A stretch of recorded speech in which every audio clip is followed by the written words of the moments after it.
Hello and welcome back to another AP3 video. In today's video, we'll be going over AP Government Topic 2.4, Roles and Powers of the President. First thing we're going to talk about is policy agenda. Now, every president has a policy day campaign, and it's like an informal contract between the candidate and the people who vote the president. The president outlines the policy agenda, basically saying, if you elect me, here are all the laws that I'll work to put in place. Now, the president has no authority. Congress does that. Then how does the president get a policy agenda passed to law?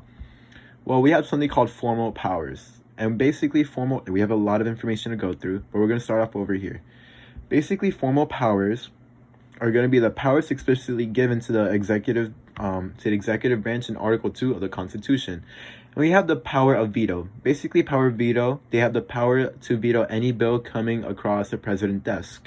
Now, if a bill won't become a law, Congress overrides the veto with 2/3 vote of each house, the Senate and the House of Representatives. And the president has 10 days to sign a bill once it arrives on desk, and the president veto a law if it isn't in line with the president's policy agenda. Now, Congress wants to avoid a veto because if it gets vetoed, it's going to start back over in Congress. Now, the president just now threatens a veto to a bill, motivating the congressional representatives to try to fashion the bill to something that the president will sign. Now, let me scroll a little bit down. A sneakier way to veto is called pocket veto. Basically, if Congress adjourns before the 10-day period is up and the president doesn't sign the bill, it's effectively vetoed. Now, the president's also the commander-in-chief of the U.S. Armed Forces. And Congress has power declaring war. Remember that. Only Congress, not the executive or the president. Now, they use this formal power implementing the president policy agenda. So now we're going to talk about informal powers. And informal powers aren't mentioned in the Constitution, but exist due to the nature of executive power. Now we have something called bargaining and persuasion. Basically, the president has the ear of the nation in a way that no other politician does, and the president can talk to people and persuade them to put pressure on their representatives to pass legislation in line with the presidential policy agenda. Now, the president can also bargain with countries to get favorable legislation passed, and basically, the president's ability to bargain is correlated with the presidential approval ratings. Now, one formal power is the executive order, basically a directive from the president that has the force of a federal law, but it's not actually a law.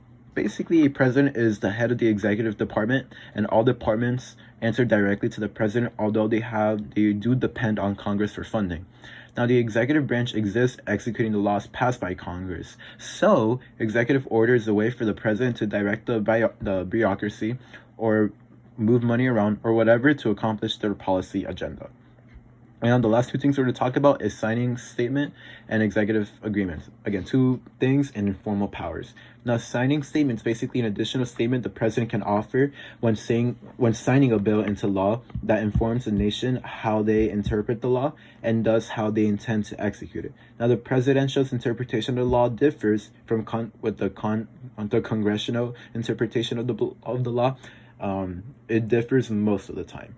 The last thing we're going to talk about is executive agreements. Basically, an agreement between the president and another head state. And it's not a formal treaty, rather an agreement that the president makes on their own authority. It only exists as long as the president is in power and more political binding than legal binding. It's more political binding than legal binding. And that's everything we need to know about 2.4. This is another AP3 video. Thank you for watching.